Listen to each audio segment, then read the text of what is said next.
Chapter 11 losses के हवाले से ये वाला पार्ट उसने पूछा है एक दो अटेम्प्ट्स पहले। अब जिस बच्चे को अंडरस्टैंडिंग है वो तो दो तीन प्रोड्यूस कर लेगा,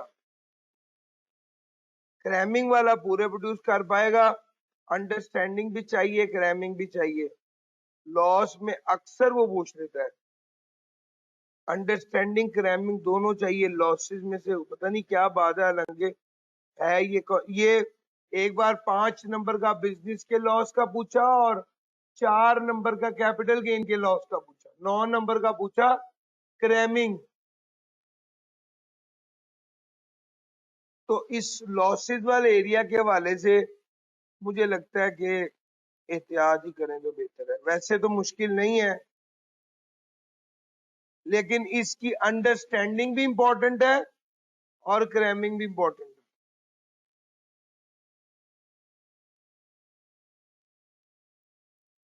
मिसलीनियस प्रोविजन जो है, limitation on set of losses of AOP, इसके हवाले से डिस्कस हम एओपी में कर चुके हैं।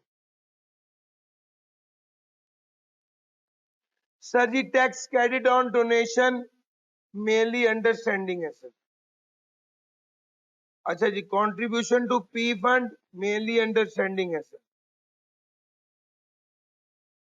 पॉइंट ऑफ सेल मशीन, ये पूछ सकता है कि पॉइंट ऑफ सेल मशीन पर क्या टैक्स क्रेडिट्स हैं,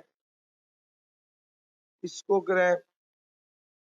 फिर वही बात है, कोर कॉन्सेप्ट आपको पता हो तो रट्टा पक्का ना भी लगाओ, आप ये देखेंगे पॉइंट ऑफ सेल मशीन लगानी है, इंस्टॉल करनी है और इसे कॉन्फ़िगर करना है विद एफपीआर सिस्टम के साथ, तो आपको टैक्स क्रेडिट मिलेगा 1.5 लाख या actual which ever is floor. तो यकीन माने वो 3 नंबर का सवाल देगा तो आपके 3 में से 3 ही आएंगे, गर्चे आपने इसको पक्का रट्टा ना भी लगाया हो और आपके पास कोर कॉन्सेप्ट ये वाला हो और आप उसको मुनासिब तरीके से लिख दें।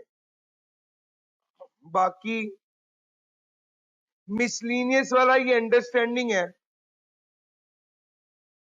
हाँ, tax credits available for tax, ये वाला जो है ना, ये एक बार पहले आ चुका है और ये क्रैमिंग वाला आया था, ये वाला पार्ट, इसको इसको याद कर लीजिएगा। एलिजिबल पर्सन एलिजिबल इन्वेस्टमेंट करे तो टैक्स क्रेडिट मिलता है, इसको भी क्रैम करना है। मुझे अंदाजा है बहुत से बच्चों ने ये वाले लेक्चर्स नहीं लिए हुए सर। अब ये वाला इस बार के लिए इंतहाई इंपॉर्टेंट टॉपिक है, इंतहाई।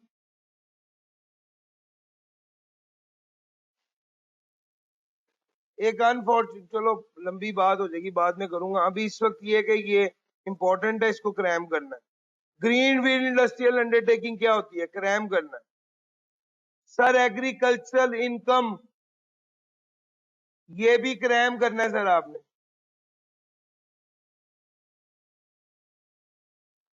डिप्लोमेटिक एंड यूनाइटेड नेशन, ये अंडरस्टैंडिंग है। फॉरेन गवर्नमेंट ऑफिशियल्स क्रैम करना है। एग्जेम्पशन अंडर इंटरनेशनल एग्रीमेंट्स, ये क्रैम करना है सर।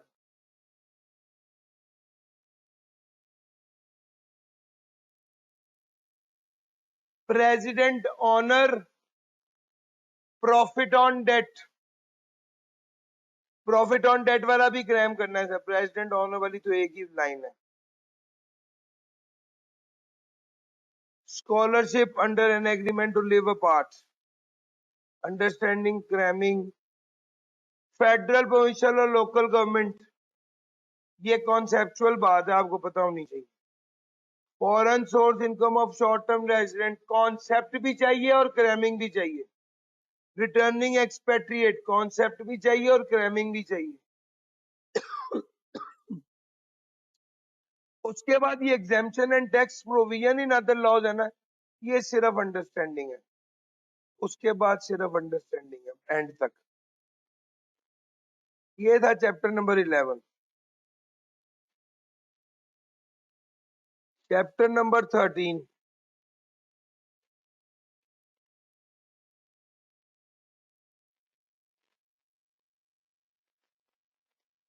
चैप्टर 13 की बात करूं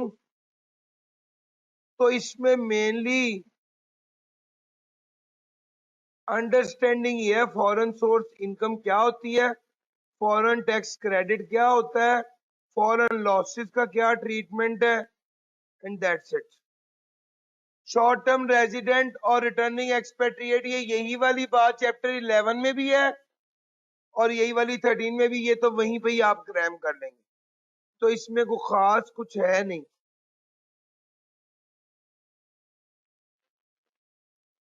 चैप्टर नंबर 12,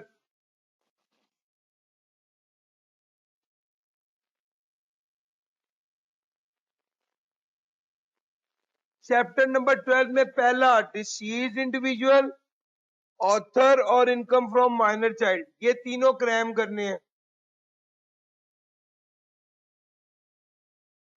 अंडरस्टैंडिंग पहले है, क्रैमिंग बाद में है। डिसीज पर्सन वाला 2 से 3 बार सवाल आ चुका है।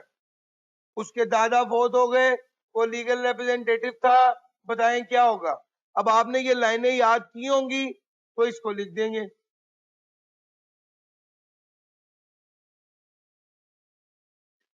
फिर उसके बाद आगे 2.2 basic principles for taxation of AOP. Sir ये कॉन्सेप्ट है, individual as a member of AOP, सारा कॉन्सेप्ट है। इसको तो आपने सिर्फ अंडरस्टैंड करना है। हाँ, ट्रांसफर ऑफ एसेट वाला एरिया सक्सेशन तक जो मैंने आपके साथ डिस्कस किया है, ये 3.1 2 3 4, इसको अंडरस्टैंडिंग रखें पहले और फिर उसके बाद क्रैमिंग की तरफ जाएं। बट मेनली अंडरस्टैंडिंग है, अगर क्रैम ना हो सके लेकिन आपको बात अच्छे से समझ आ जाए और आपको लगे कि मैं इसका मतलब समझ गया और मैं कुछ लिख सकता हूं तो बस ठीक है, इतना लंबा याद करने की जरूरत नहीं। लो सर, ये चैप्टर नंबर 12 था।